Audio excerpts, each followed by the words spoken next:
students, welcome. Today we are discussing about cell organization. It is a continuation of basis of classification. One of the example is cell organization.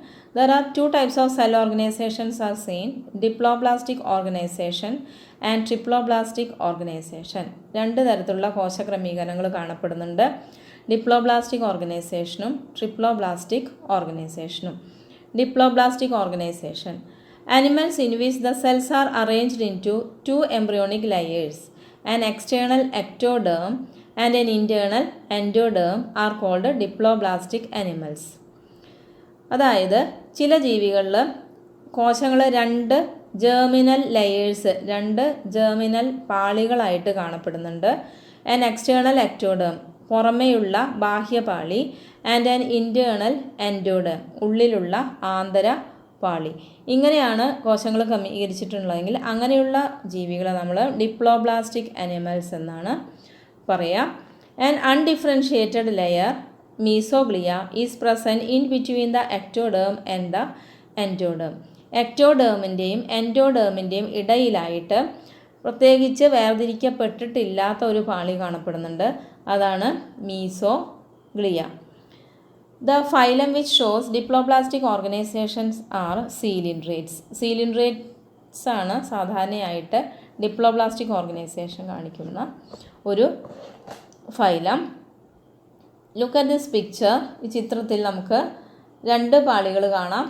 An external ectoderm and an internal endoderm. And in between this endoderm and ectoderm there is an undifferentiated layer, that is mesoglea. ഇതിൻ്റെ ഇടയിലായിട്ട് jelly പോലെയുള്ള mesoglea നമുക്ക് കാണാൻ സാധിക്കും. അപ്പോൾ രണ്ട് പാളികളുണ്ട്, ബാഹ്യപാളിയും ആന്തരപാളിയും. അതിനിടയ്ക്കായിട്ട് mesoglea എന്നൊരു ഭാഗം കാണപ്പെടുന്നുണ്ട്. അപ്പോൾ ഇങ്ങനെയുള്ള ജീവികളെ നമ്മൾ ഡിപ്ലോബ്ലാസ്റ്റിക് അനിമൽസ് എന്നാണ് പറയുക. Next is triploblastic organisation.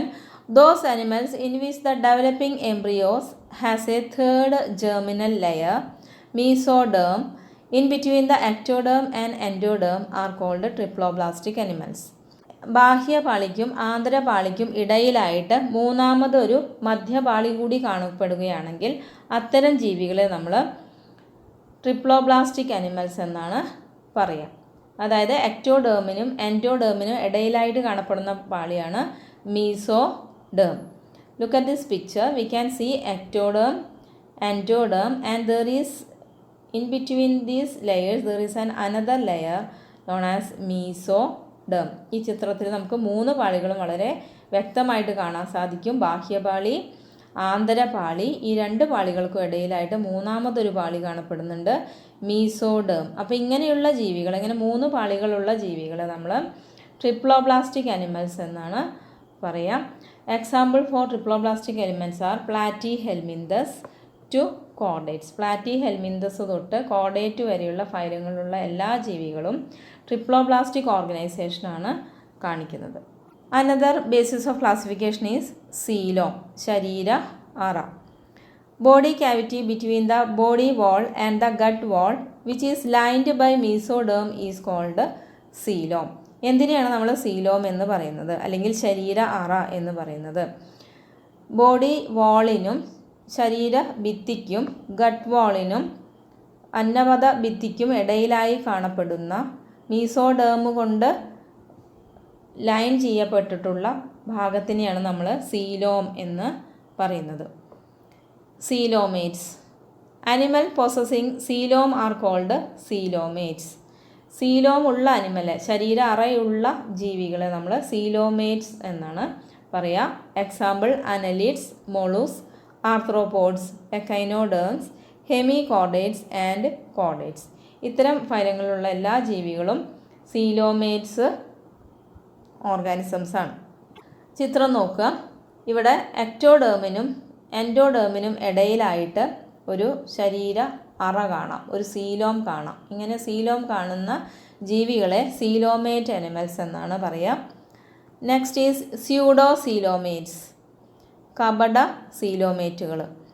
Body cavity is not lined by mesoderm. Instead, the mesoderm is present as scattered pouches in between the ectoderm and endoderm. Such a body cavity is called pseudocoelom and the animals possessing them are called pseudocoelomates. കപട സീലോമേറ്റുകൾ എന്ന് പറഞ്ഞാൽ എന്താണ്? The body cavity is not lined by mesoderm. അങ്ങനെയുള്ള ജീവികളിൽ body cavity ഈ coelom മീസോഡേമിനാൽ ആവൃതമായിട്ടല്ല കാണപ്പെടുന്നത്. അത് മീസോഡേമിനാൽ ആവരണം ചെയ്യപ്പെട്ട് കാണപ്പെടുന്നില്ല. Instead the mesoderm is present as scattered pouches. അതിന് പകരം മീസോഡേം ചിതറിക്കിടക്കുന്ന സഞ്ചികൾ പോലെയാണ് കാണപ്പെടുന്നത്. In between the ectoderm and endoderm. ആന്തരപാളിക്കും ബാഹ്യപാളിക്കും ഇടയിൽ മീസോഡേം ചിതറിക്കിടക്കുന്ന സഞ്ചികൾ പോലെയാണ് കാണപ്പെടുന്നത്. സച്ച് എ ബോഡി ക്യാവിറ്റി, അങ്ങനെയുള്ള ശരീര അറയെ നമ്മൾ സ്യൂഡോസീലോം, കപട സീലോം എന്നാണ് പറയുന്നത്. And the animal possessing them are called pseudocoelomate. അങ്ങനെ ഇത്തരം സ്യൂഡോസീലോം കാണപ്പെടുന്ന ജീവികളെ നമ്മൾ സ്യൂഡോസീലോമേറ്റ് ആനിമൽസ് എന്നാണ് പറയുക. അതിന് എക്സാമ്പിളാണ് ആഷ് എൽമിന്തസുകൾ. Aschelminthes shows pseudocoelom or ash helminthes are pseudocoelomates animal. ഇന്ന് ചിത്രത്തിൽ നമുക്ക് കാണാം the mesoderm is seen as scattered pouches ആയിട്ട് ഇവിടെ മീസോഡേം കാണപ്പെടുന്നുണ്ട്. അതുകൊണ്ട് അത്തരം ജീവികൾ നമ്മൾ pseudocoelomates എന്നാണ് പറയുക. Acoelomates. Third type is acoelomate. The animal in which the body cavity is absent are called acoelomate. ഇപ്പോൾ ബോഡി ക്യാവിറ്റി ശരീര അറ കാണപ്പെടുന്നില്ലെങ്കിൽ അങ്ങനെയുള്ള ജീവികളെ നമ്മൾ അസീലോമേറ്റ് എന്നാണ് പറയുക. Example platyhelminthes are examples for acoelomates animals. In this picture ചിത്രം നോക്കുക. ഇവിടെ എക്ടോഡേം കാണപ്പെടുന്നുണ്ട്, മീസോഡേം കാണപ്പെടുന്നുണ്ട്. And in between the ectoderm and mesoderm there is no coelom. അവിടെ ഒരു ശരീര അറയും കാണപ്പെടുന്നില്ല. അതുകൊണ്ട് they are known as acoelomates. Next is segmentation.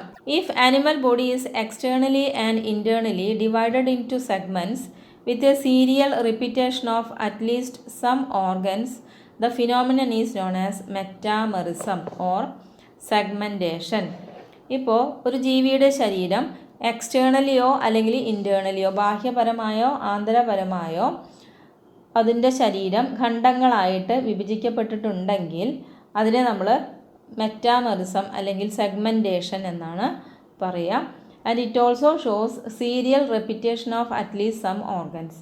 ചില അവയവങ്ങളും ഓരോ ഖണ്ഡങ്ങളിലും ആവർത്തിച്ച് കാണപ്പെടുന്നുണ്ട്. ഈ ഫിനോമിനയാണ് നമ്മൾ മെറ്റാമെറിസം അല്ലെങ്കിൽ സെഗ്മെൻറ്റേഷൻ എന്ന് പറയുന്നത്.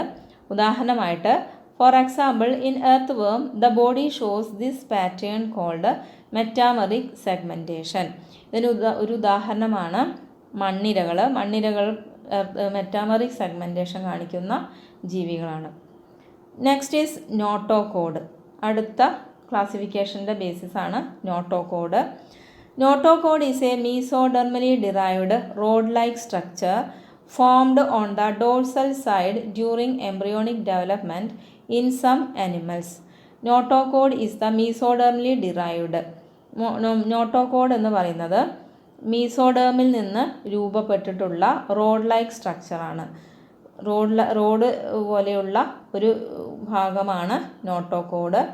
Formed on the dorsal side during embryonic development. ഭ്രൂണാവസ്ഥയിൽ ആണ് നോട്ടോകോഡ് രൂപപ്പെടുന്നത്. അത് നമ്മുടെ ശരീരത്തിൻ്റെ അടിഭാഗത്തിൽ നിന്നാണ് രൂപപ്പെടുന്നത്. Animals with notochord are called chordates. Notochord ഉള്ള ജീവികളെ നമ്മൾ കോർഡേറ്റുകൾ എന്നും and those animals which do not form this structure are called non chordate. നോട്ടോകോഡ് ഇല്ലാത്ത ആനിമൽസിനെ നമ്മൾ നോൺ കോർഡേറ്റ് എന്നാണ് പറയുക. അപ്പോൾ ആനിമൽസ് നമുക്ക് രണ്ടായിട്ട് തിരിക്കാം. നോട്ടോകോഡ് ഉള്ളത് കോർഡേറ്റ്സും നോട്ടോകോഡ് ഇല്ലാത്ത ജീവികളെ നോൺ കോർഡേറ്റ്സ് എന്നാണ് നമ്മൾ പറയുന്നത്. നോൺ കോർഡേറ്റിന് എക്സാമ്പിളാണ് പോറിഫറ ടു എക്കൈനോഡേംസ്. പോറിഫറ തൊട്ടിട്ട് സ്പോഞ്ചസ് തൊട്ടിട്ട് എക്കൈനോഡേംസ് വരെയുള്ള എല്ലാ ജീവികളും നോൺ കോർഡേറ്റ്സിന് ഉദാഹരണങ്ങളാണ്. അപ്പോൾ ഇത്രയാണ് നമ്മുടെ ക്ലാസിഫിക്കേഷൻ്റെ ബേസിസ് ആയിട്ട് കണക്കാക്കുന്നത്. ഇനി നമുക്ക് ഇതുമായി ബന്ധപ്പെട്ട ക്വസ്റ്റ്യൻസിലേക്ക് പോവാം. 2018 മോഡലിന് ചോദിച്ച ക്വസ്റ്റ്യനാണ് find out the pseudocoelomate animal from the following. താഴെ തന്നിരിക്കുന്ന ജീവികളിൽ നിന്ന് സ്യൂഡോസീലോമേറ്റ് ആയിട്ടുള്ള ജീവിയെ കണ്ടുപിടിക്കണം. ടേപ്പ് വേം, ഇത് ഉൾപ്പെടുന്ന ഫൈലാണ് platyhelminthes. Next is earthworm ഉൾപ്പെടുന്ന ഫൈലാണ് അനലിഡ. ഹണി ബി അത് ഉൾപ്പെടുന്ന ഫൈലാണ് ആർത്രോപോഡ. ഹുക്ക് വേംസ് ഉൾപ്പെടുന്ന ഫൈലമാണ് ആഷെൽമിന്തസ്. അപ്പോൾ നമ്മുടെ ആൻസർ ഏതായിരിക്കും? നമ്മൾ പഠിച്ചതാണ്. യെസ്, ആഷെൽമിന്തസ് അല്ലേ. Aschelminthes shows pseudo coelom. Next question is filling the blanks. Coelomate, arthropoda, pseudo coelomate. Arthropoda എന്ന ഫൈലത്തിലുള്ള ജീവികളെല്ലാം സീലോമേറ്റ് ജീവികളാണ്. അങ്ങനെയാണെങ്കിൽ സ്യൂഡോ സീലോമായിട്ടുള്ള ജീവികൾ ഏത് ഫൈലത്തിലാണ് കാണപ്പെടുന്നത്? ഏതായിരിക്കും? ഇപ്പോൾ നമ്മൾ നോക്കിയതാണ് ആഷെൽമിന്തസ്. യെസ്. അപ്പോൾ നമ്മുടെ ഇന്നത്തെ ക്ലാസ് ഇവിടെ അവസാനിക്കുകയാണ്. ഓക്കെ.